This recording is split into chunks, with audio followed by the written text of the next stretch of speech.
কেন্দ্রীয় মৎস্যমন্ত্রী পুরুষোত্তম রূপালা সাগর পরিক্রমা যাত্রায় দীঘায় এসে মিলিত হলেন মৎস্যজীবীদের সাথে।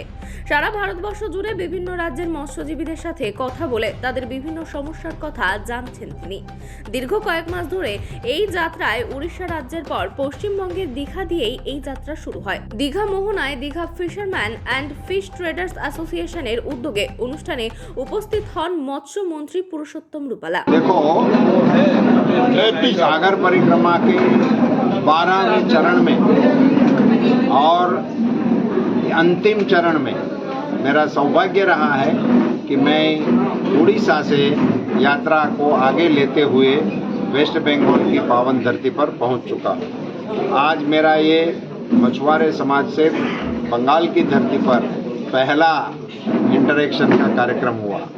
मुझे बताते हुए हर्ष हो रहा है कि यहाँ का बहुत ही पुरानी संस्था फिशरीज एसोसिएशन, ट्रेडर्स एसोसिएशन और फिशरमैन एसोसिएशन जो बहुत पुरानी यहाँ वेस्ट बंगाल की संस्था है और पूरे देश को भी वो कवर करती है, इसने हमारी यजमानी की।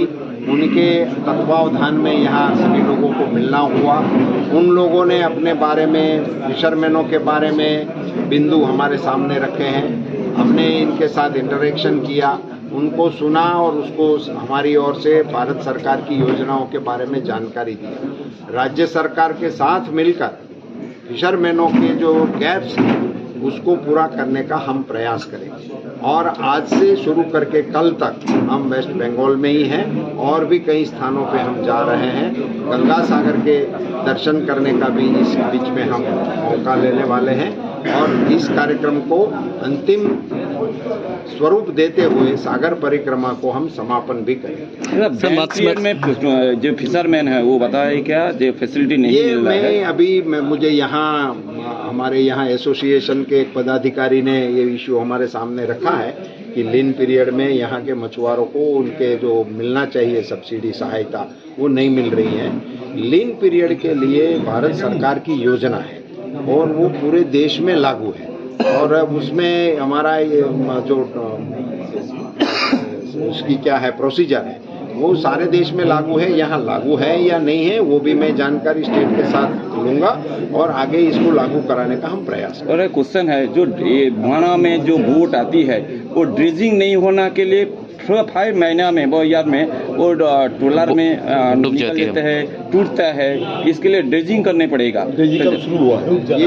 ये इशू इसलिए है कि ये जो हम जहाँ खड़े हैं या तो बंगाल में गंगा माता समुद्र को मिलती है, इसीलिए इनकी कई धाराएं समुद्र की ओर जा रही हैं और वहीं सभी जगह पे ये कांप का जमा होना हो जाता है। इसलिए नदी और समुद्र जहाँ मिलते हैं वहाँ घोड़ी को चलाने में दिक्कत आ रही है, तो उसको नियमित रूप से ड्रेजिंग कराना चाहिए ताकि फिशरमैनों को सहूलियत मिले। पर्टिकुलर यहाँ किसी भी जगह का ये जो होगा तो इसका हम कॉग्निजेंस लेंगे और ड्रेजिंग शुरू करवाएंगे। मत्स्यजीवी का इशू है, डीजल इशू बता रहे थे सर, उसके लिए क्या करेंगे? डीजल इशू ये इसमें 2 प्रकार के इशू है, एक है रिलेटेड प्राइस और दूसरा एक इनका टेक्निकल भी इशू है कि यहाँ डीजल की जो व्यवस्था है हमारी जनरल, उसमें एक जनरल कंज्यूमर्स के लिए है और एक डेडिकेटेड फिशरमैन के लिए है। अभी ये दोनों को एक समान कर दिए है, उसमें भी उनकी आपत्ति नहीं है, मगर उनकी एक आपत्ति ये है कि जो जनरल कंज्यूमर के पंप हैं उनको कंपनियों की ओर से कमीशन मिलता है और ये डेडिकेटेड पंप वाले जो हैं उनको कमीशन नहीं मिलता है, तो वो उनके लिए वायबल नहीं रहता है। इस इश्यू को हम टेकअप करेंगे।